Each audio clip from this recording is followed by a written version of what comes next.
Welcome back to the Berseria Gaming Podcast, and now we're going to talk about something that we surprisingly haven't talked about yet, but...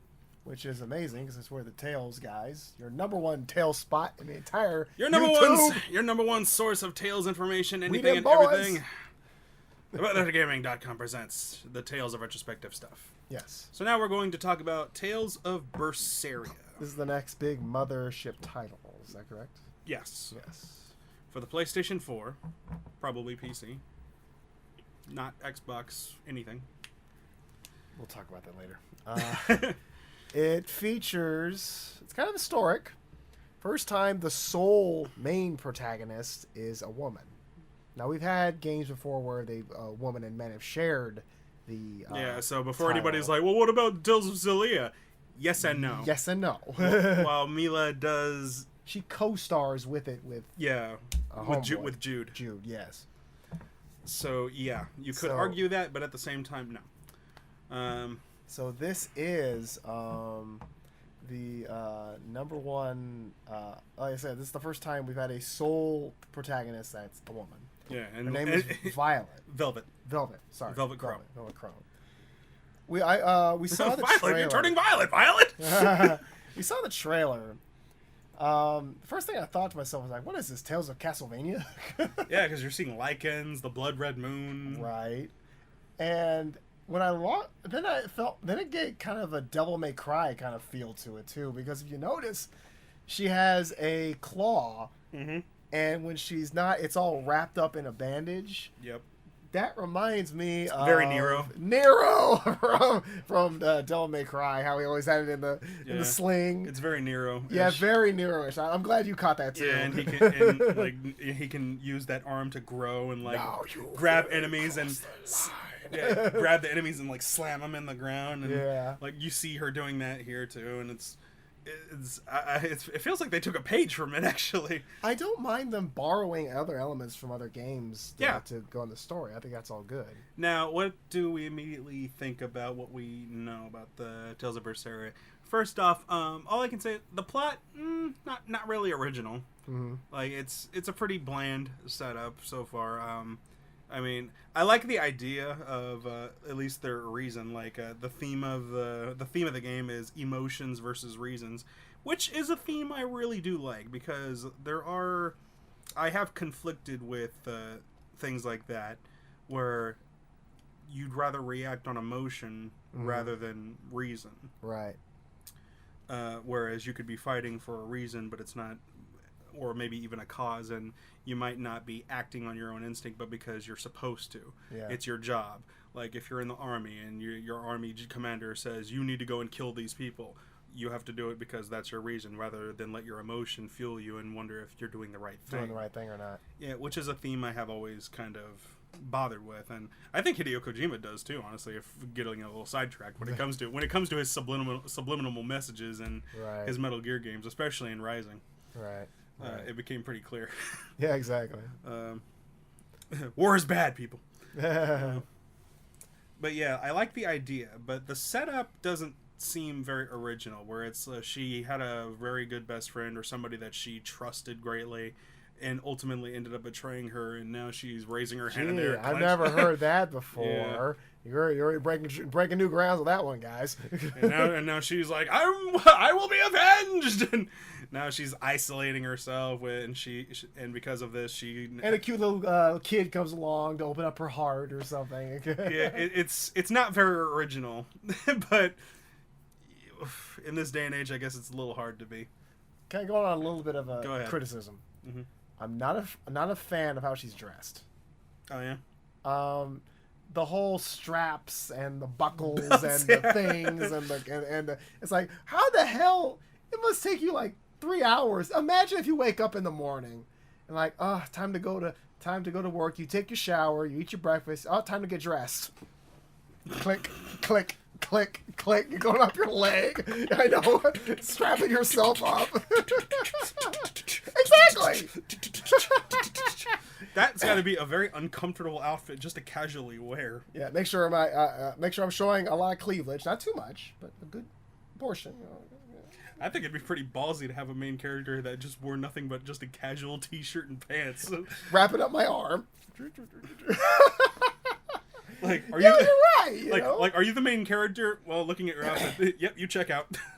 Say what you will about Reed and Farah, but at least it didn't take them too long to put their stuff on. You know, Reed wakes Their up. outfits are very believable. Well, time to go to work. All right, here we go. Yeah, because male sports bras, those kind of outfits, they do exist. That bothers me because it looks like they're trying to do too much of like the old Square Enix Final Fantasy thing, where everything's the leather and the jackets and the buckles and the stuff and the belts and I don't quite get her outfit. you know, and I mean, the little kind of the Kingdom Hearts thing a little bit if you think about it too. Yeah, but you know, the buckles and the straps going on. At least with Sora, there's restraint. Right. There's like you've got one belt per leg. Yeah. Okay.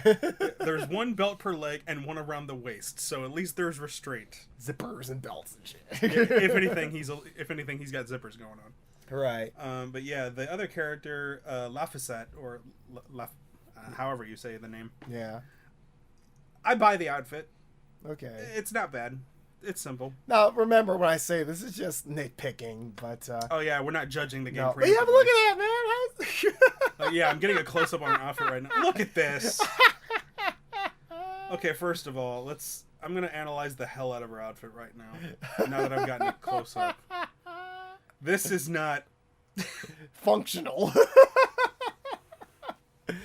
It's a nice design, but practically it looks like a nightmare. God. Like I'm kind of awestruck looking at it.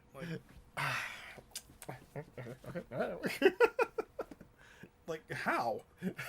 I mean, look at this. She's got one chain trapped like around her leg that goes across the other leg to reach the belt that hangs off of her thigh. And below that, she's got ripped to shred stockings. Yeah. Stockings that also have belts on them. Right. For some reason. Mm. On the other leg, she's got 3 other belts across her leg. For what? Why? Put some clothes on, woman. Yeah, and then looking at her outfit, yeah, she's got total cleavage showing. Yeah. I've seen worse. Oh yeah, I mean it's a cool design, but you think about it practically, like this doesn't make any sense. Like, yeah, why can't we just have a girl wear around with a pants and shirt? Yeah, just think about how we used to be. Let's go back to Fantasia. Yeah, you had class armor, total decked out armor, cape, bandana, mint, very classy, elegant, a very mage outfit thing to wear. Arche, again, very elegant thing to wear. Right. Tales of Destiny 1, Rudy. Well, she's a thief. She's a thief, but at the same time, even her outfit was more practical than most people. Hey, look at this chick. And they're like, God damn, woman. I guess you don't like clothes. She doesn't like clothes, but she likes a lot of belts. She can't have enough. Yeah. The footwear, I don't get. Yeah. Like, she's got 2 shin guards with one shin guard with one more shin guard on top of the other. And she's got the arm thing going on. Mm-hmm. That looks cool. Yeah, her hair is fine. Yeah. The coat, I'm not sure what that's for. To look all shredded and cool and shit while it flaps through the air. Yeah, so it's a cool design, but so when she jumps off a building and lands, it just flaps nicely, you know. Just yeah. So that's all I can say. It's a cool design, but very impractical and not one that I would have chosen. The gameplay looks very similar to Zestiria, yeah, as far as the animation goes. Yeah, which people are saying that it might take place in the same universe as Zestiria. Well, if you correct me if I'm wrong, Zestiria talked about stuff like lichens and stuff like that, right? So it's possible. It looks cool. You know, it looks like it has all that JRPG silliness that goes with it. But hey, you know, that's comes with the territory. Like, if I'm being brutally honest, when I saw the gameplay, I wasn't as entranced or as excited when I saw it. It looked very standard, like Zestiria, what we've been seeing for the past several games, ever since Xillia 1, which I still like it. I'm not hating on it, but I'm kind of just like, eh. Yeah. Like, honestly, I think I think it would be really cool if they went back to the linear motion battle system. I would like it too. Yeah, I'd think it'd be really cool if they really went back to the side-scrolling type. Nah, but that's never gonna happen nowadays. Everything's gotta be 3D and open world. Well, because there's no reason they can't. Yeah, there is. People will complain about it. And Lord knows they have enough people complaining about this. Tales over other issues. So. I mean, I think it'd be pretty cool, like if they went back to the side-scrolling. I would too. I would too. I mean, there's no reason why they couldn't have all of these really cool, big, outrageous moves and combos that they like to showcase in the 3D part and just have those there. Right. I mean, imagine, like, look how good Tales of Destiny Director's Cut looked on PS2 with its in-game sprites, and that was one generation above PS1. Imagine doing sprites on the PS4. Mm-hmm. Like, you can make that look like it doesn't Ni no Kuni sort of kind of push that mold a little bit with the animation. Yeah, it's 3D, sure, but the animation in that game is so fluent that it looks just like Miyazaki's work. Yes, it does. Why now and what about that cup game? Yeah. That oh my gosh, what is that? What is the name Steam of the Cup or whatever. Yeah, there's this cup game coming up next. Yeah, that's coming out soon. And the whole game is animated so fluently to look like an old school cartoon from the 30s and around that era. Right. So, with these games existing, there is no reason that I can't buy that they could make a sprite-based Tales game for the PlayStation 4 that looks just like an anime or so fluent like an animation. It could totally work, and so yeah, I think that'd be really impressive just to go back to the side-scrolling, the simpler days. Right. So yeah, didn't see much of the gameplay outside of what it showed in the clip. Wasn't too excited about it. It's very standard Zestiria, which... It's a Tales game. Yeah. We're going to check it out, so there you go. I'm excited.